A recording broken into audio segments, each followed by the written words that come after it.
Hey everyone, welcome back to Leoranova. Today I'm going to show you the most up-to-date way to select objects in Photoshop. There are two easy methods, so let's jump right in. Method 1. Object Selection Tool. First, head over to your Layers panel in the bottom right and make sure your main image layer is selected.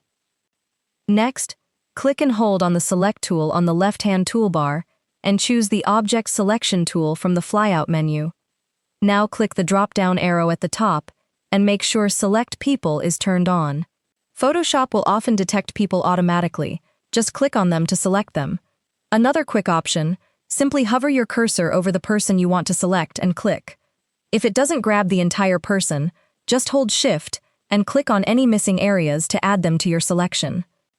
That's your first method, using the Object Selection tool. Method 2. Select Subject. Now let's look at the second way. First, deselect your current selection, then go to Select at the top of the screen and click Subject. And just like that, Photoshop automatically selects all the people, or the main subject, in your image. Outro. And that's it. 2 fast, simple ways to select objects in Photoshop. If this helped you out, drop a like and subscribe to Leoranova for more tutorials like this one. See you in the next video.